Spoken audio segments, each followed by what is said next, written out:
On June 7, 2021, a 911 call shattered the humid stillness of the South Carolina Lowcountry.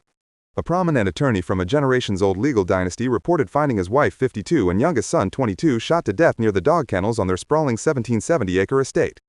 The initial shock reverberated through the tight-knit community, a place where the family name had commanded respect and influence for over a century. Who would dare touch a family so powerful? The image painted was one of a grieving husband and father, a victim of an unfathomable tragedy. But beneath the veneer of privilege and sorrow, a different narrative, one far more sinister, was beginning to unfurl. This was not merely a random act of violence, it was the chilling climax of a life built on deceit, addiction, and a desperate struggle to maintain an empire teetering on the brink of collapse. The family had been the undisputed legal titans of the 14th Judicial Circuit for over 87 years, with 3 generations serving as solicitor, the chief prosecutor for 5 Lowcountry counties. The current family head inherited this legacy, wielding immense power and a network of connections that often seemed to place his family above the law. However, cracks in this impenetrable facade had begun to show long before the night of the murders. The most significant was the tragic boat crash on February 24, 2019. The young man, intoxicated, crashed his family's boat, killing a 19-year-old and injuring several others. The ensuing civil lawsuit alleging gross negligence threatened to expose not only his recklessness but also the father's efforts to obstruct the investigation.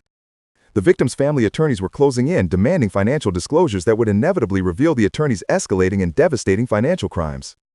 By the spring of 2021, the attorney was not merely facing a lawsuit, he was facing complete financial ruin and the imminent exposure of years of elaborate embezzlement schemes, including stealing millions from his law firm and a settlement intended for the sons of his deceased housekeeper. The pressure was suffocating. On June 7, 2021, at approximately 9:06 p.m., the wife was shot 4 or 5 times with a rifle. Moments later, the youngest son was killed with a shotgun, 2 shots to the head and chest. The specific calibers of the weapon suggested a calculated, brutal act. The attorney called 911 at 10:07 p.m., claiming he had just returned home from visiting his ailing mother and discovered the bodies. His voice was laced with what sounded like genuine distress, a performance that would later be meticulously dissected. However, the prosecution's case, led by the South Carolina Law Enforcement Division, meticulously pieced together a different timeline. Forensic analysis of cell phone data, particularly a social media video the son recorded at 8:44 p.m. that night, placed the father's voice clearly in the background at the kennels, the exact location and time of the murders.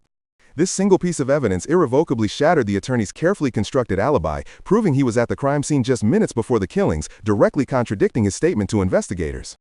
Furthermore, the wife's phone showed a final text message at 8:31 p.m. and her phone was then locked at 8:49 p.m., never to be used again. The attorney's own phone data showed a sudden flurry of activity after the murders, including calls and texts to his wife and son, an apparent attempt to create an alibi.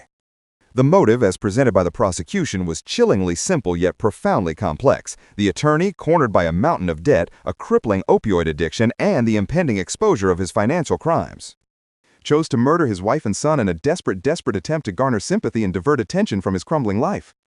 The theory was that a horrific family tragedy would buy him time, perhaps even emotional leverage, to avoid accountability for his vast financial fraud, which was scheduled for a hearing just 3 days later on June 10th. During the 6-week trial in Colleton County Courthouse, the attorney took the stand, denying his guilt and offering a tearful, often rambling, and inconsistent testimony. He admitted to lying to investigators about his whereabouts that night, attributing it to paranoia stemming from his drug addiction, yet he continued to deny the murders. The prosecution, however, presented an overwhelming array of circumstantial evidence, financial documents detailing his theft, cell phone pings tracing his movements, bullet casings, and the powerful social media video. The jury, after deliberating for less than 3 hours on March 2, 2023, found him guilty of 2 counts of murder.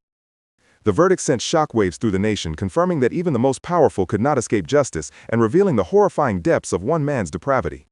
The conviction of the attorney marked the definitive end of a dynasty that had cast a long shadow over the Lowcountry for generations. His fall from grace was not merely a legal defeat, it was a profound psychological unmasking, revealing a man consumed by greed, addiction, and a desperate need to maintain control at any cost. The family name, once synonymous with power and influence, is now etched into history as a cautionary tale of betrayal, murder, and the devastating consequences of hidden lives. While the legal system has delivered a measure of justice for the wife and son, the scars on the victims' families and the entire community of the Lowcountry remain. The case stands as a stark reminder that even within the most seemingly untouchable echelons of society, the truth, however ugly, will ultimately find its way into the light, exposing the raw, brutal reality of human depravity and the fragility of even the most carefully constructed illusions.